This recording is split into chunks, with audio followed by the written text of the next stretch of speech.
मित्रों, युद्ध चाहे किसी का भी हो और किसी भी कारण हो, परंतु इसमें होने वाला सबसे बड़ा नुकसान युद्ध में मारे गए सैनिकों की पत्नियों का होता है। ठीक इसी प्रकार धर्म और अधर्म के बीच लड़े गए महाभारत के युद्ध में अनेकों सैनिकों ने भाग लिया था। इनमें से कुछ चंद योद्धाओं को छोड़कर सभी योद्धा उस युद्ध में मारे गए थे। लेकिन मारे गए योद्धाओं की पत्नियों का बाद में क्या हुआ था, आइए जानते हैं इस वीडियो में। पर उससे पहले आपने अभी तक इस वीडियो को लाइक और चैनल को सब्सक्राइब नहीं किया तो अभी कर दीजिए। मित्रों, यह बात है महाभारत युद्ध के 15 वर्षों के बाद की। उस समय पांडवों की माता देवी कुंती, धृतराष्ट्र, गांधारी और सभी संन्यास होकर आश्रम में निवास कर रहे थे। तभी एक दिन सहदेव के मन में माता कुंती के दर्शन करने की इच्छा उत्पन्न हो जाती है।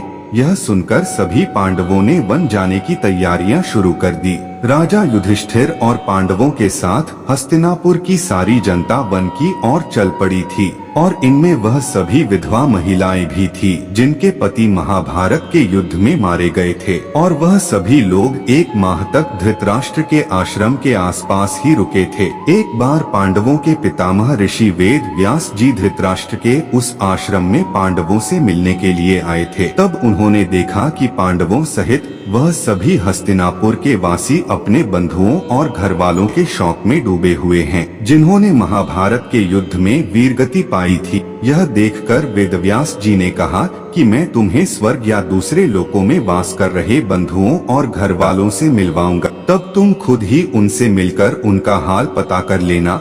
फिर वेद व्यास जी उन सभी को सूर्यास्त के समय गंगा नदी के तट पर ले गए और सूर्यास्त होने के बाद उन्होंने गंगा नदी के जल में खड़े होकर अपने तपस्या बल से महाभारत युद्ध में मारे गए सभी योद्धाओं को बुला लिया था। और वह सभी योद्धा गंगा नदी के जल से इस प्रकार बाहर निकल आए जैसे वह सभी उस गंगा नदी में ही वास करते हो। यह देख सभी हस्तिनापुर वासी बहुत प्रसन्न हो गए थे और अपने घर वालों से मिलकर उनका हालचाल लेने लग गए थे। इसलिए सभी के मन में अपनों का मृत्यु का जो शौक था वह हमेशा के लिए समाप्त हो गया था। और कुछ ही समय बाद महर्षि वेदव्यास जी के आवाहन से आए हुए सारे योद्धा अपने लोकों में वापस जाने के लिए फिर से वही गंगा के जल में डुबकी लगाकर अदृश्य होने लगे। तब महर्षि व्यास जी ने वहां उपस्थित योद्धाओं की सभी विधाओं से यह कहा था कि जो स्त्रियां अपने पतियों के साथ उनके लोक में जाना चाहती है वह गंगा देवी की इस पवित्र धारा में अपना जीवन त्याग करके उनके साथ चली जाए। वेदव्यास जी की यह बात सुनकर वह सभी महिलाएं जो अपने पतियों से असीम प्रेम करती थी वो सब गंगा की उस धारा में कूद पड़ी थी और खुद के प्राणों को त्याग करके अपने पतियों के साथ चली गई थी। दोस्तों, इस कहानी के पीछे आपकी क्या राय है, कमेंट के जरिए हमें जरूर से बताना।